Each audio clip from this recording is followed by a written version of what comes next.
lifeblood on imported Italian leather and the sharp, clinical scent of industrial bleach. That was the hidden reality of the Valenti syndicate. When New York's most ruthless boss murmured a death sentence in the shadows, he expected absolute silence.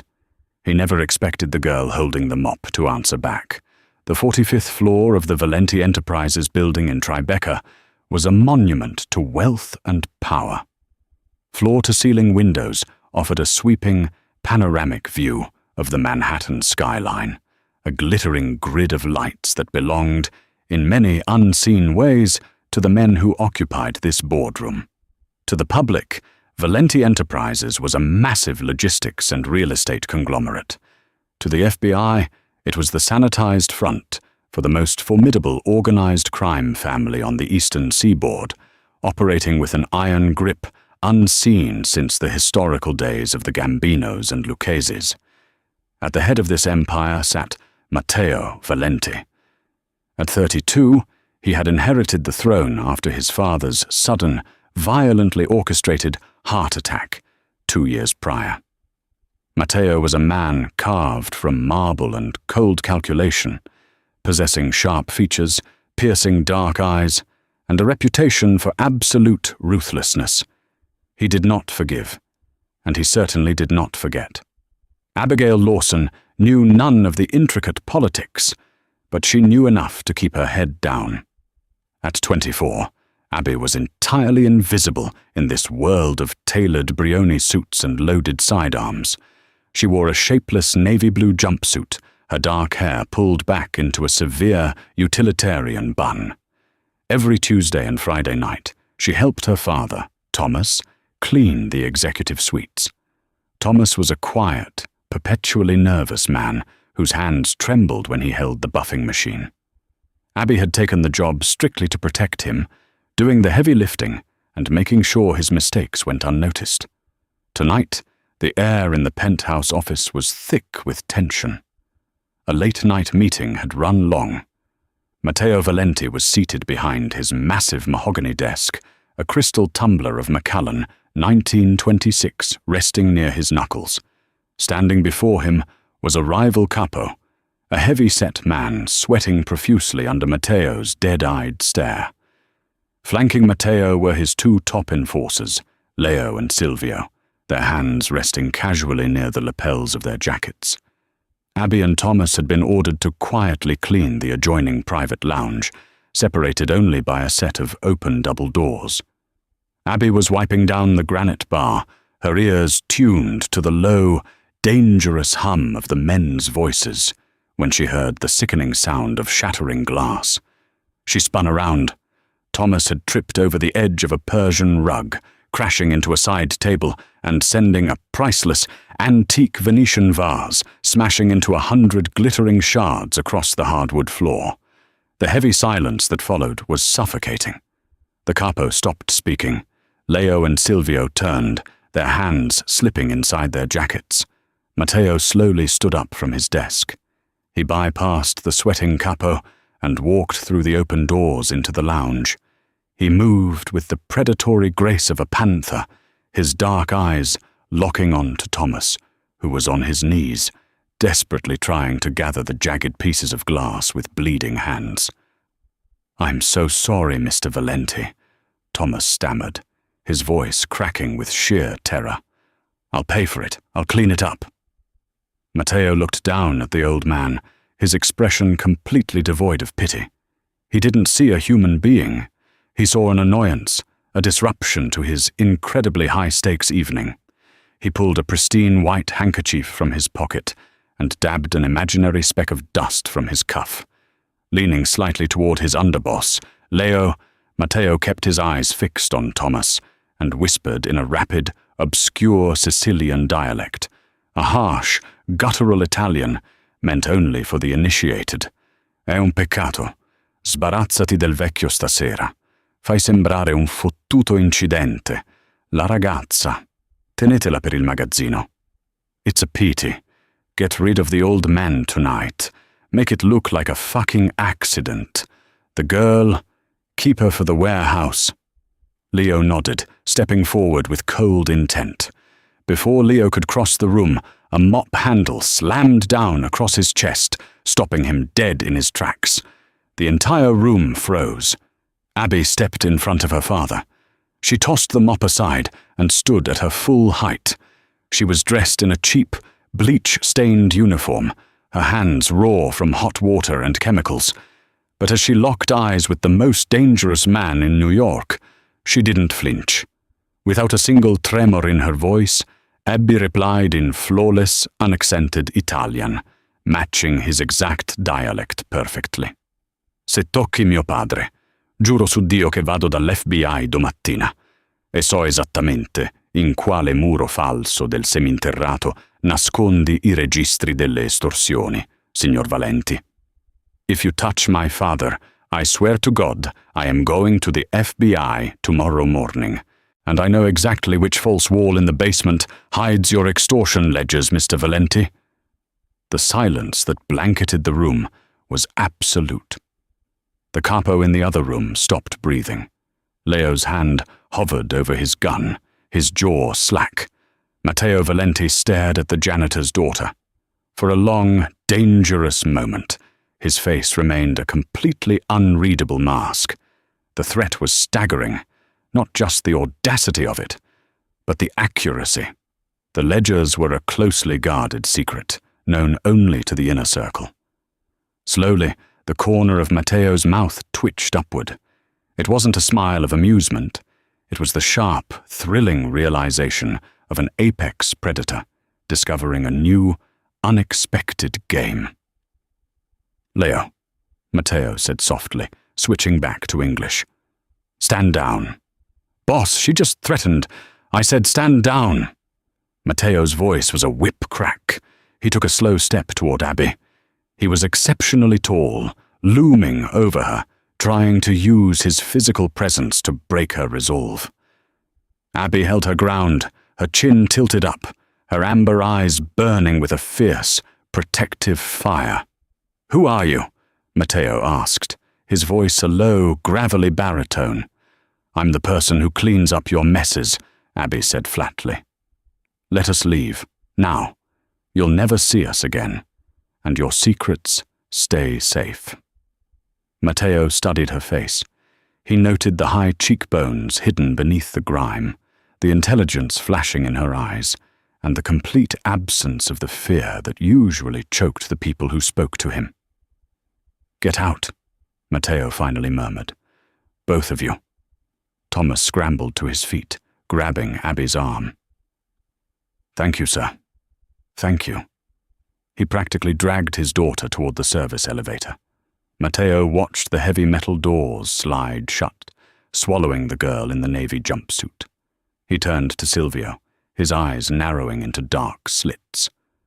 I want everything, Matteo ordered coldly. Run every database. I want to know where she sleeps, what she eats, and how a girl scrubbing my floors knows the Sicilian dialect of my grandfather. The subway ride back to Astoria, Queens, was agonizingly silent. The fluorescent lights of the train flickered over Thomas's pale, sweat-drenched face. Abby sat rigidly beside him, her mind racing, replaying the terrifying encounter. She had acted on pure, desperate instinct. She had seen the murder in Matteo Valenti's eyes and knew the only way to stop a bully was to punch him in the throat with leverage.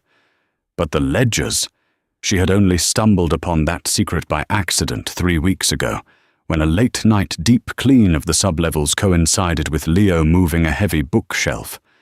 She had kept the knowledge tucked away, a terrifying insurance policy she prayed she'd never have to use. When they finally reached their cramped 2-bedroom apartment, Thomas locked the deadbolt, fastened the chain, and collapsed against the door, burying his face in his hands. We're dead, he sobbed, his voice muffled. Abby, what did you do? What did you do? I saved your life, Dad, Abby snapped, the adrenaline finally giving way to a sickening wave of fear. He was going to kill you. I heard him. Thomas looked up, his eyes wild. You don't understand who these people are. Valenti doesn't negotiate with cleaners. He's going to send men here, We have to pack. We have to run again." Abby froze. "Again? What do you mean, run again?" Thomas walked unsteadily to the dilapidated kitchen table and sank into a chair. He looked older than his 58 years, broken by a weight Abby suddenly realized she couldn't see. "My name isn't Thomas Lawson," he whispered into the quiet room. "And you weren't born in Ohio." Abby felt the floor drop out from beneath her. "Dad, what are you talking about?" Thomas took a shuddering breath. "My real name is Tommaso Lanza. 20 years ago, I was an accountant in Chicago. Not for a bank, for the outfit. I worked directly under men who learned the trade from the days of Sam Giancana. I cooked their books, washed their money. Your mother? She was the daughter of a prominent Sicilian underboss. That's why she insisted on teaching you the old language. She wanted you to remember your blood." Abby stared at him, the cheap linoleum floor seeming to spin. The quiet, timid man who spent his life buffing floors and apologizing to strangers was a mob accountant. "I found out they were going to pin a massive federal RICO charge on me," Thomas continued, his voice trembling. "They were going to let me take the fall for $50 million of missing money. So I took the money first. I drained the offshore accounts, set up new identities, and took you and your mother to New York to hide in plain sight." "And the money?" Abby asked, her voice barely a whisper. "Lost," Thomas laughed bitterly. "Seized in a secondary shell company bust 10 years ago. We've had nothing since. But I kept us hidden. I took the lowest jobs where you're invisible. But tonight you spoke the language of the people who want me dead. If Valenti digs into our background, he won't just find a fake social security number. He'll find Tommaso Lanza, and he'll sell me to Chicago for a seat on the commission." Across the East River, sitting in the sprawling, shadowy expanse of his penthouse, Matteo Valenti was looking at a glowing tablet. Silvio stood respectfully by the door. "The social security numbers are ghosts, boss," Silvio reported. "Issued in 2004. Before that, Thomas and Abigail Lawson do not exist on paper." Matteo swiped across the screen, looking at the DMV photo of the girl. Even in the terrible lighting of a government camera, there was a fierce defiance in her jawline. "We ran his fingerprints from a coffee mug he left in the break room," Silvio continued, shifting uncomfortably. "It triggered a massive red flag in the dark web databases we monitor for the feds. Boss, the janitor is Tommaso Lanza." Matteo's hand paused on the tablet. He looked up, his eyes flashing with sudden, dangerous comprehension. Tommaso Lanza, the ghost of Chicago, the man who had humiliated the Midwest families and vanished into thin air. The Chicago outfit had a standing bounty on Lanza's head that was enough to buy a small island. "And the girl?" Matteo asked softly. "His daughter, half Sicilian blood. Mother died of cancer 6 years ago." Matteo leaned back in his leather chair, steepling his fingers. The pieces on the chessboard had completely rearranged themselves. The Chicago families had been aggressive lately, trying to muscle into Valenti shipping routes on the East Coast. Having Tommaso Lanza and the secrets in his head was the ultimate leverage. But it wasn't the old man Matteo was thinking about. It was the girl, the way she had stepped in front of a gun, her amber eyes burning, threatening to burn his empire down. She was royalty masquerading as a peasant, and she hadn't even known it until tonight. "Send a car to their apartment," Matteo ordered, standing up and adjusting his cuffs. "Bring the girl to me. Leave the old man, but put 4 men on the building. If he tries to run, break his legs." The next evening, Abby was standing in the alley behind her apartment building, throwing out a bag of trash, her mind a chaotic storm of her father's revelations. She turned to go back inside when the exit was suddenly blocked by a sleek, black Maybach. The rear door opened. Matteo Valenti was sitting in the back, dressed in a charcoal Tom Ford suit, looking like a dark prince of the city. "Get in, Abigail," he commanded. It wasn't a request. Knowing resistance would only get her father killed, Abby climbed into the luxurious interior. The car instantly pulled away, gliding smoothly through the rain-slicked streets of Queens toward Manhattan. "I know who your father is, Tommaso," Matteo said, breaking the silence. He didn't look at her, his eyes fixed on the passing city lights. "Chicago wants his head on a pike." Abby's heart slammed against her ribs, but she forced her breathing to remain steady. "What do you want, Valenti? You didn't kill us, so you want something." Matteo finally turned his head, his dark eyes sweeping over her. She was wearing jeans and a faded sweater, but she carried herself with an aristocratic stiffness. "You have fire. I need leverage against Chicago. Your father knows the architecture of their money laundering. I want it, and in exchange, you live, both of you, under my protection."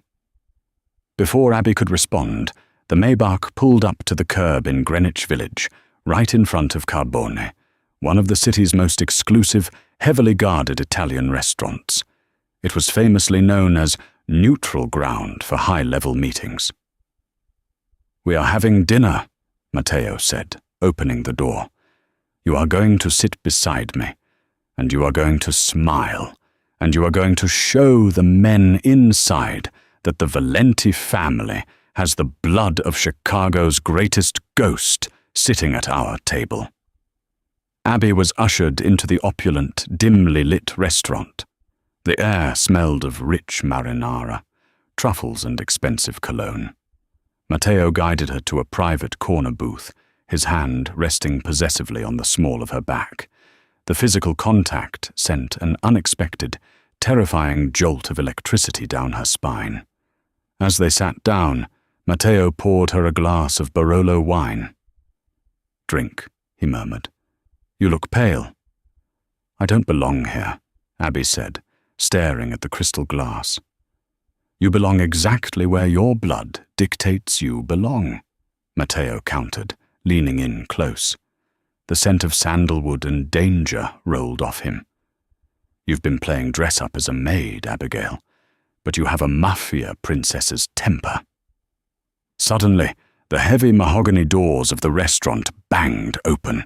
The maitre d' shouted in alarm before a silenced gunshot dropped him to the floor.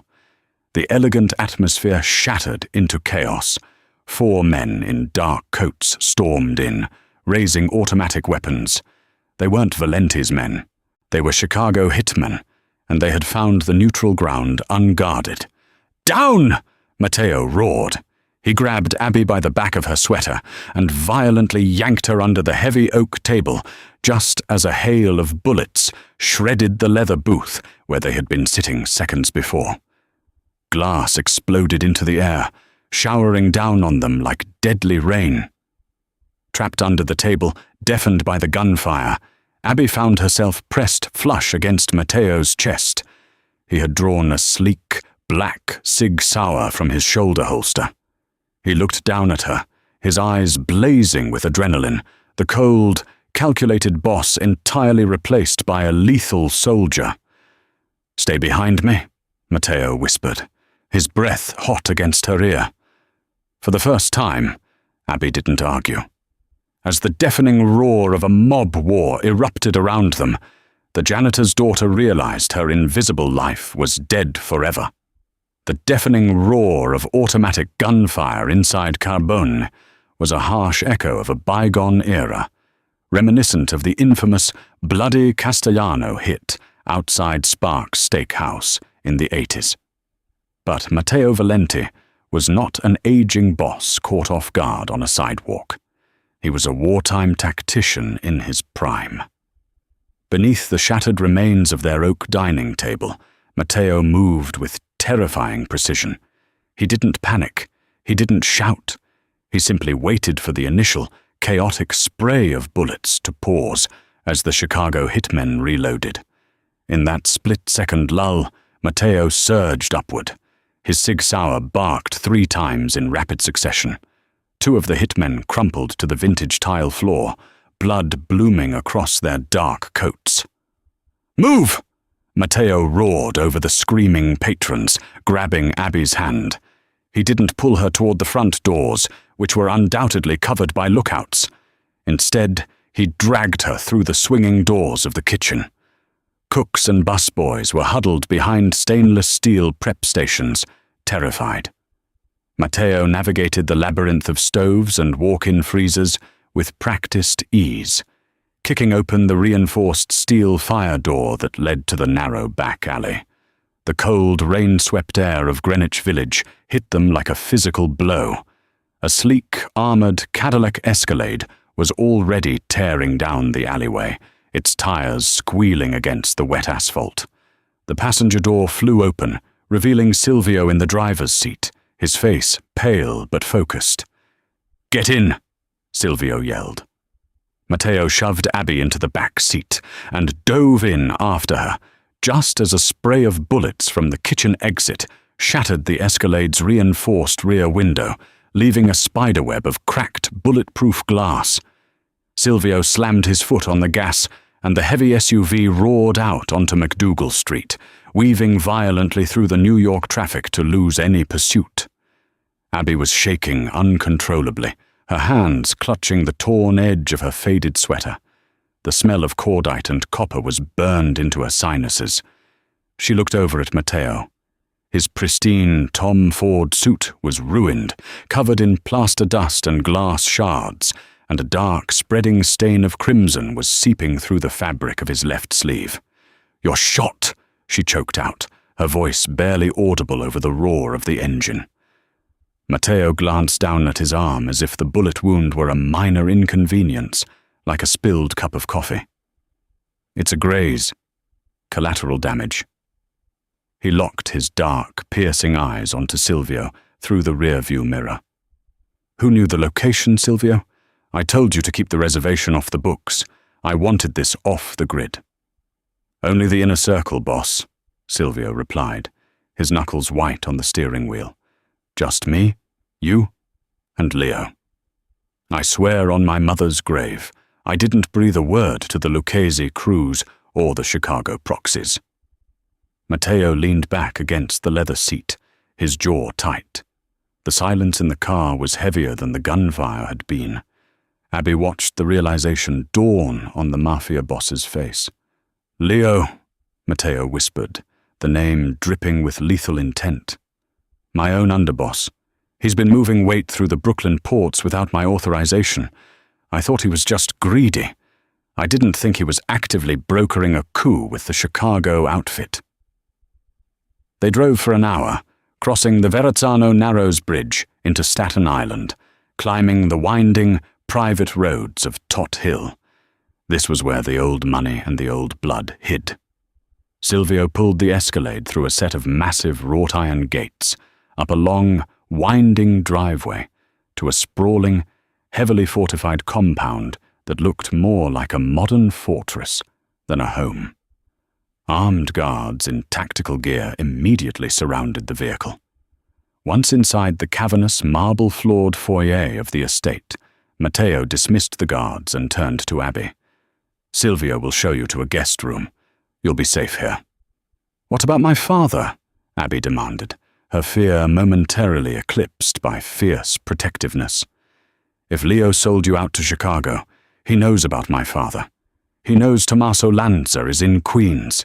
I already sent a tactical team to extract your father the moment the shooting started," Matteo said, stripping off his ruined suit jacket. He winced slightly as the fabric pulled against his bleeding arm. "He is currently being flown via private chopper to a secure property I own in the Adirondacks.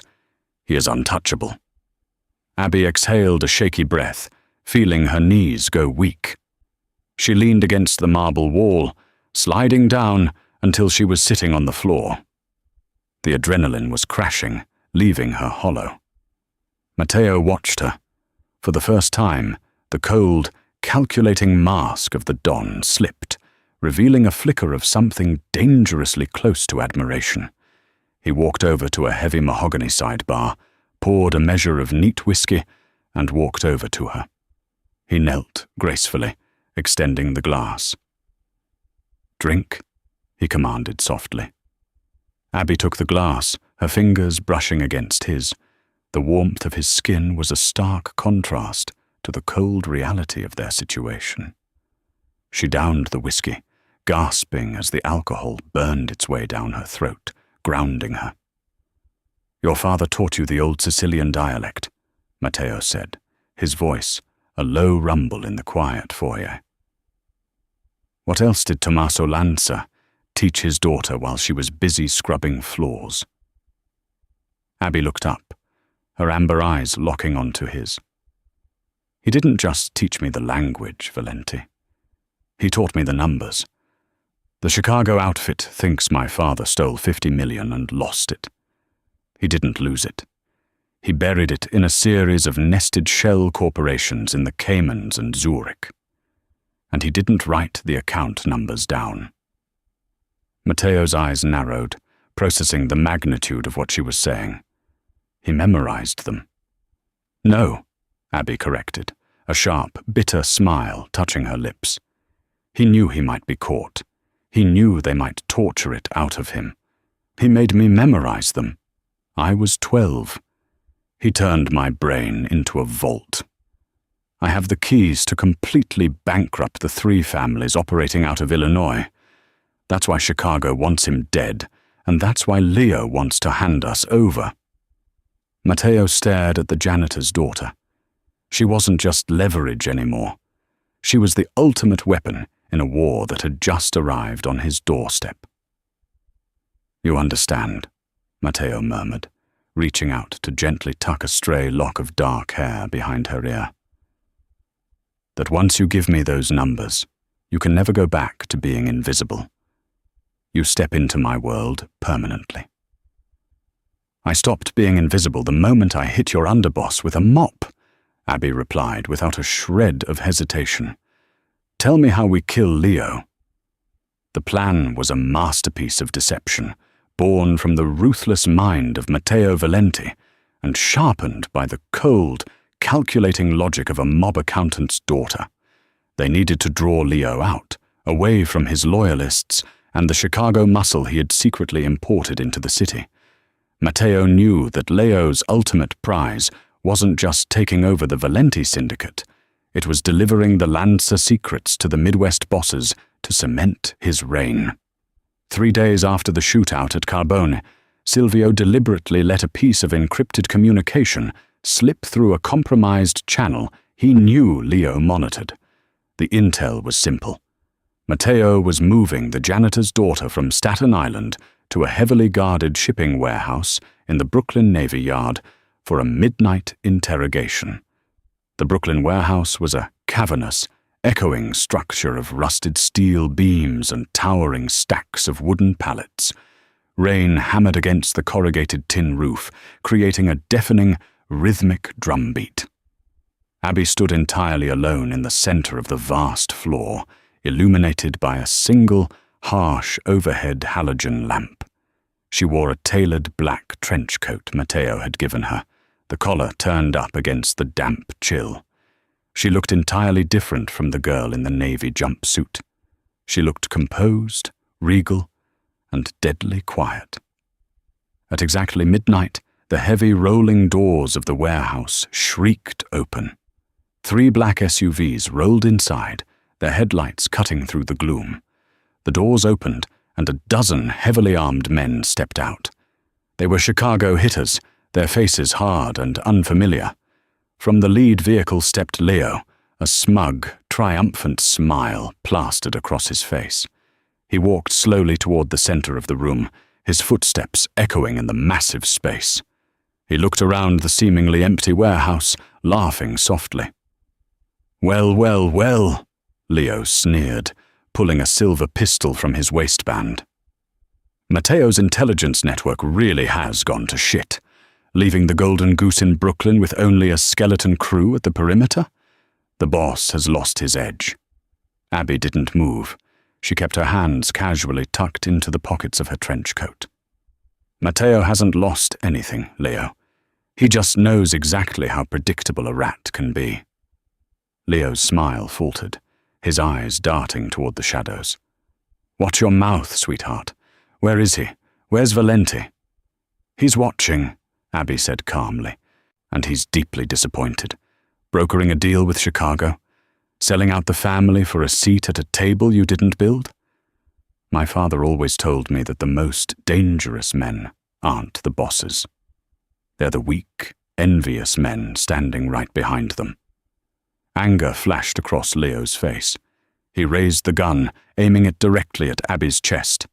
Your father is a dead man, and you're going to give me those account numbers right now, or I'll blow your kneecaps off and let these gentlemen from the Midwest carry you back to Illinois in a duffel bag. I don't think so, Abby replied. She took a slow, deliberate step backward. Adesso, Abby said, her voice ringing out in clear, commanding Italian. Now. The trap sprang with terrifying violence. High up on the steel catwalk surrounding the warehouse floor, intense tactical floodlights snapped on, blinding Leo and the Chicago men. The deafening crack of sniper fire echoed through the rafters. Before the hitmen could even raise their weapons, 4 of them dropped to the concrete, neutralized instantly by Valenti sharpshooters. From the shadows behind the towering pallets, Matteo Valenti emerged. He didn't walk, he glided, an angel of death in a perfectly tailored black suit. Flanking him were Silvio and 30 of the most loyal, heavily armed enforcers in the Valenti syndicate. Leo spun around, his face draining of all color as he realized the magnitude of his fatal error. He was completely surrounded. The Chicago men who were still standing immediately dropped their weapons, kicking them away across the concrete floor. They knew a massacre when they saw one. Drop it, Leo, Matteo ordered, his voice echoing with absolute, unquestionable authority. Leo's hand shook violently. He looked from the snipers on the catwalks to the army of men surrounding him, and finally back to Matteo. With a ragged curse, he dropped the silver pistol. Matteo walked slowly across the floor, stopping inches away from his former underboss. He looked at Leo with utter disgust. Hard karma, Leo, Matteo whispered. You forgot the first rule of this family. We handle our own dirt. Matteo didn't draw a weapon. He simply nodded to Silvio. Silvio stepped forward, grabbing Leo by the collar and dragging the screaming, pleading man toward the back of the warehouse, where the deep, churning waters of the East River waited just beyond the loading docks.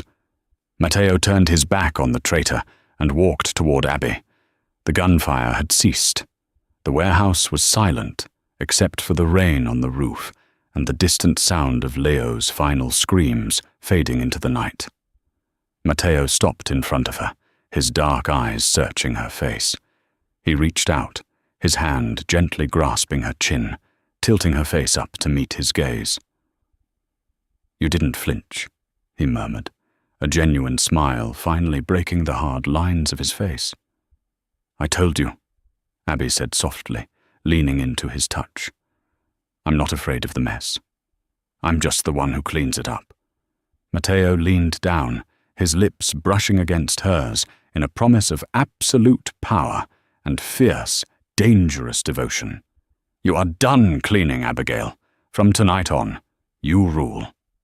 6 months later, Thomas Lawson, now comfortably living under his real name, Tommaso Lanza, sat on the sun-drenched terrace of a heavily guarded, palatial villa in the rolling hills of Tuscany, sipping an espresso and watching the vineyards stretch toward the horizon. Back in New York, the Chicago outfit had been financially crippled, their secret offshore accounts drained systematically by a series of untraceable wire transfers.